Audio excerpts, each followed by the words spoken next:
Hello, my name is Bill Ninnox, and in this video I'd like to give you an overview of some of the elements of three main ideas that help when we want to work with local communities. The first is that what our objective should be is to reinforce the competency of the community, its capacity to ensure that we have access to resources that we need to ensure our well-being and our health, and also to ensure that we take advantage of them. The second idea is that we sort of have to help the community be resilient. We have to work on that aspect so that the community can maintain and even restore access to services when there are times of crises or other difficulties, and also to help communities seize opportunities that might exist during those difficult times. And the third idea is that to be able to seize opportunities, you have to also be able to act upon them. And so you want the community to be empowered.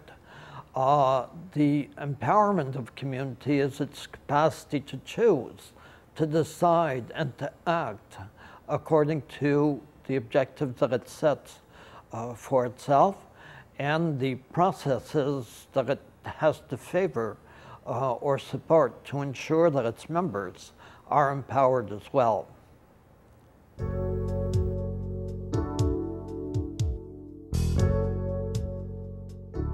A community is competent when it's able to do two things. One, it has to provide access to resources that its members need to ensure their health and well-being. And two, it has to ensure that members are going to take advantage of that access. Now, when we're talking about a community, I'm talking about a local community, a geographical one. A small town, a village, a neighborhood, but it somewhere has some geographic limits and some form of governance.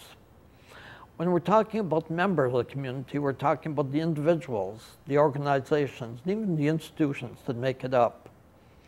And when we're talking about access to resources, well, it means access to the services, the goods that the members need to be able to ensure their health and well-being.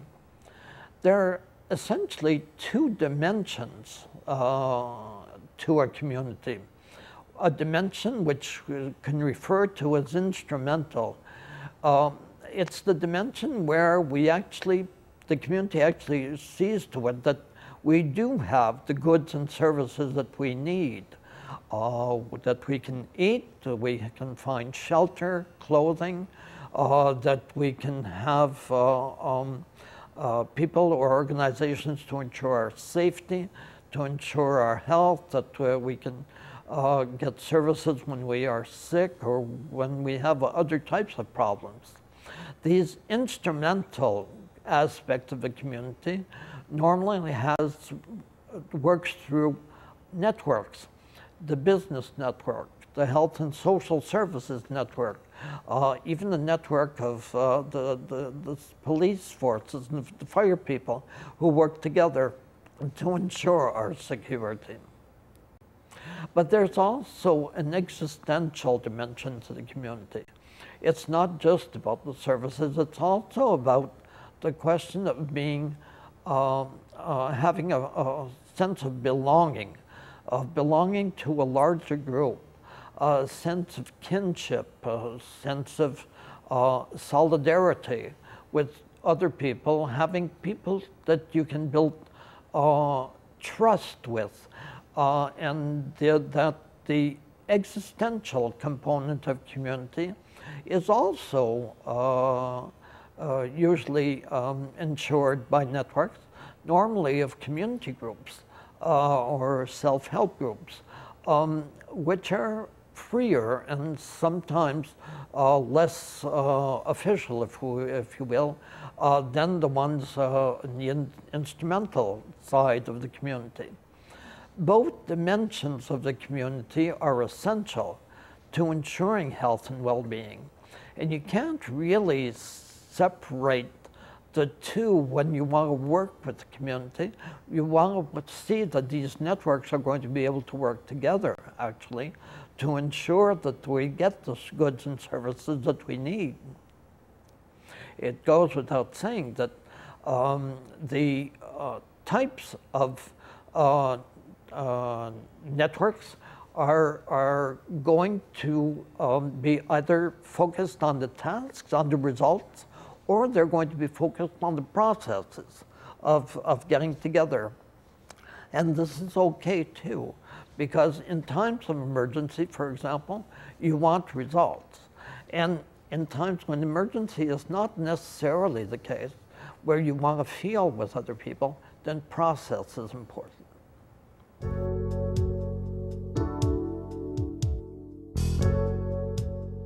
Resilience is a word that has, I guess, come forth probably somewhere around 15 or 20 years ago. Basically, there are different views on what it means to be resilient. The most fundamental is seeing resiliency as being something of an elastic quality, of being able to be pulled out of shape like an elastic band, but that once you let it go, it returns to its former shape. Elasticity is therefore a quality of resiliency, the capacity to come back to what was once before. But resiliency is also about being able to rebound, if we will. The question of bouncing, we talk about resiliency when we talked about a ball, a child's ball, etc., when we see it bouncing.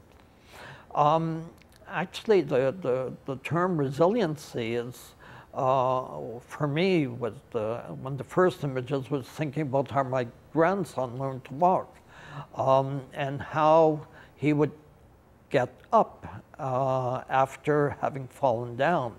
He needed help at the beginning, and that afterwards he did it on his own. But progressively, he was able to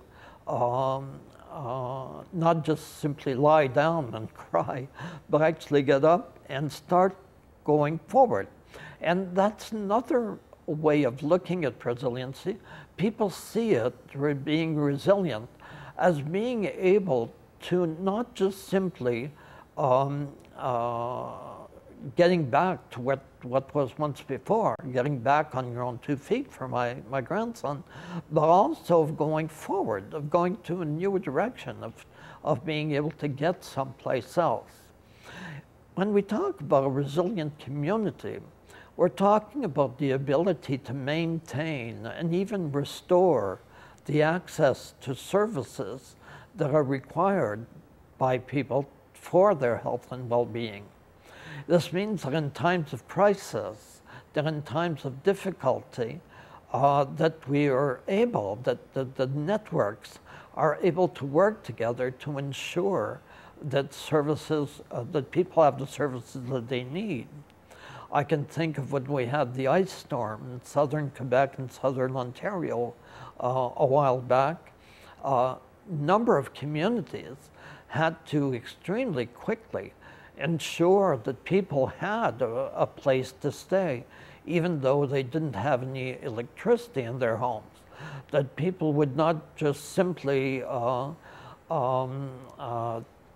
try to heat their spaces with things that might be dangerous.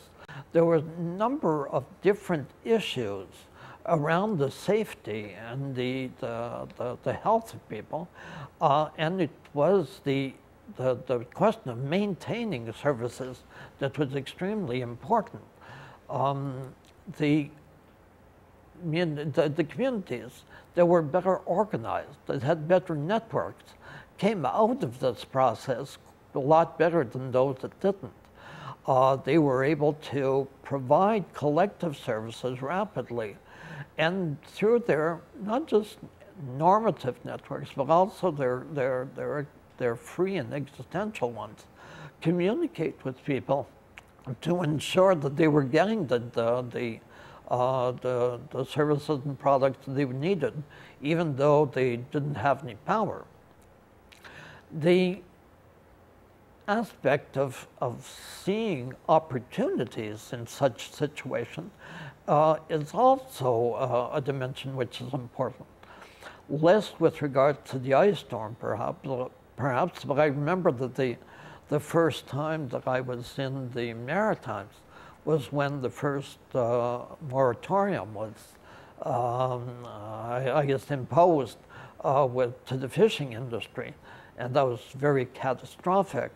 It was not very long before, in my own community, Victoriaville, we lost somewhere between 3,000 and 4,000 jobs when a couple of major employers closed down. We're talking close to 20% of our labor force being overnight unemployed. Now, how can we see opportunities in such a situation? Well, it's not easy, but you have some good examples in the Maritime. You think about Ile Madame on the Cape Breton coast, or Chetika. There are some good examples of communities who were able to maintain and even have some local economic development activities that ensured that people who were basically going to be out of a job were able to either change their productive activities or even change their career plans to a certain extent. But they sort of succeeded relatively well, which they would not have done if they had waited for a savior to come in from the outside.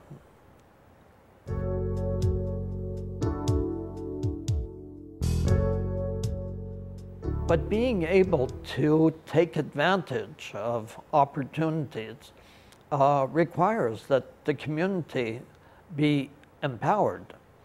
Empowerment in this context is not necessarily political or sociological, but it's rather the ability to choose voluntarily and then to decide to transform the choice into a thought-out decision where the pros and cons are analyzed and the consequences are looked at and evaluated, and then the capacity to act according to the decision, considering the consequences and being ready to assume whatever that would mean.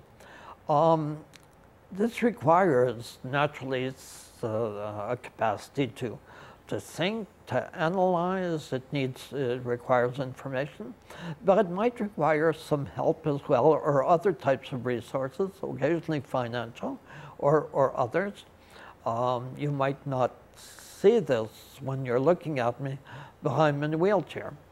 And my empowerment depends on my having a wheelchair. I don't have much of a capacity to act, although I can choose and decide, but I really can't act without the wheelchair. The wheelchair doesn't necessarily diminish my empowerment. Actually, it's the opposite. It is what sustains my empowerment. My ability to be a member of my community that who works and who has social relations and other activities depends on my having the wheelchair. And so having resources or needing resources is not an impediment to empowerment when the resources are there to support empowerment. Naturally, disempowered individuals are going to have a harder time than those who are not disempowered. To be able to ensure that they become empowered, you have to be able to support them through different processes a process of participation where they can learn to speak and voice their ideas and actually participate in the decisions that they consider are important. To be able to do this, they have to develop their knowledge and abilities. With regards to the action that they want to take and with regards to the participation in a larger setting. Usually people who are disempowered have self-esteem problems, and therefore you'll have to work on self-esteem issues as well to be able to ensure that people are going to participate and develop their knowledge and skills. And finally, you have to be able to develop their critical consciousness so that they can separate what they're responsible for and what society is responsible for with regards to their disempowerment. Naturally, for these people, as well as for all of the other people in organizations and the community has to be structured in such a way that it's going to favor these processes and also favor the capacity of people to be able to choose, decide, and act. This means that the community has to provide spaces where people can actually participate in decisions that concern them. Often we hear the need to rationalize organizations, that there are too many and that we sort of have to limit the number. If the organizations are also decision-making spaces for people who wouldn't normally participate elsewhere, then perhaps the rationalization might be warranted on one level, but certainly on an empowerment level would be the opposite. And somewhere we're going to be limiting the capacity of a community to be able to act according to its needs. These spaces naturally have to be managed or facilitated by people who want to build consensus, who value the contribution of the different members, even those members who have a hard time contributing sometimes. But people who contribute feel a sense of belonging, and so in these spaces there has to be an opportunity for people to show what they can put on the table. But they also want to be able to take something out of it. And usually you have to try to find some way where people are going to be learning and increasing their knowledge and skills. The participation aspect isn't the only one, however. The community also has to have its own competency in the sense that it has to ensure that its networks are going to be able to work together, that the community actually has to know what its basic strengths are, what organizations, what individuals can contribute what, and how can we build on these strengths? How can we manage conflict and resolve conflicts? How can we do so in such a way as that people are going to want to work together afterwards? Resiliency is a major aspect, but so is what is called social capital. That is the question of having some kind of collaboration between different organizations within networks that they belong to, but also intersectorally with other networks that are a little different. There has to be also a lot of communication. This is probably one aspect that we forget about when we're thinking of working with communities, because we think it's going to be almost automatic, but it's not. People do need information about the resources that they need, and so there has to be some kind of very direct communication in such a way as people are going to understand it, about what where they can access the resources that they need. But they also need some kind of information as to what else is going on in the community, even though it might not be as essential. They have to feel that they know a bit about what other sectors are doing, what other parts of the community, what other parts of the organization are going through, so that they can feel this sense of belonging. Communication also has an aspect of sort of transparency, where people who are taking decisions, making decisions, are going to be open to justifying them, to explaining why the decisions were made in such a way, and inviting contributions from people who are concerned by them to see, well, how they can be improved, if at all. Somewhere in this communication, in this openness, is an element of trust that is built. People feel that they can express what they have to express relatively fully, and feel that other people, even if they don't necessarily agree, will at least try to understand what their point of view is.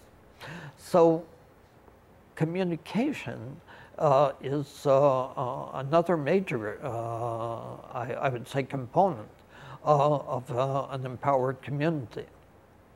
The last component is the one that I call community capital, which is a mixture, if you will, of the sense of belonging that I referred to earlier, with the sense of citizenship. In other words, a sense that I have rights, or that we have rights collectively, and that we also have responsibilities to ensure that those rights are maintained. The disempowered people, for disempowered people, this is extremely important, because people want to know that they can exert their rights, that they can participate, not because we have pity on them or because somebody is forcing that, but because they are on an equal footing with other people, because finally it is a question of rights and not a question of a charity. The aspect of belonging helps people understand that they have responsibilities. And I was reading once about this, it was in Harlem, in New York City, where they got a lot of families together who were relatively impoverished, and they were planning a new housing development for these people. And these people were actually, this was a cooperative housing, became not just simply tenants, but owners. Well, they found that during the process leading up to the housing project being realized, that people started taking care of their own apartments, and even the sidewalks in front of their buildings, because they felt a sense of self-worth, if we will, that comes with feeling that you own something, even if it's collectively, that you do have a sense of ownership. And so they realized that the sense of ownership is not a question of material ownership, but of taking your own responsibilities. And so you can clean the street in front of your house because you basically own that space in a certain sense. Now, the community, to be able to ensure that it has all of these qualities, the large community, the town or the neighborhood, it becomes difficult for an individual to find to be able to go through all of the processes within a very large community. It has to be a smaller one. And so the organizations in the community actually play this role with regards to individuals. Individual members see the organization as a community in itself. And so there's a sense of belonging, not just simply to the geographical community, but also to the functional community, which the organization is, the self-help group, even the place of work or the place of worship. You feel that you are a member of something larger than yourself. So all of this, these three ideas are somewhat intertwined. The idea that a community has to be competent is what we strive for when we're doing community development, community organizing. It's what is required as an objective, I would say, if we want to ensure health and well-being, which includes security, within the different communities. But a community will be competent when it is also resilient and empowered. And the different aspects of it have to be looked at as a whole and not just simply partially. If you'd like more information about all of this, there's a reference to a chapter in the book that I wrote a while back, and you'll find many of this information in a lot more detail, actually, in the chapter. And those of you who would like to have it can access it at the URL that is at the base, I would say, in the reference. And finally, there's contact information for people who would like to contact me for some reason or other. Thank you, and I hope this was helpful.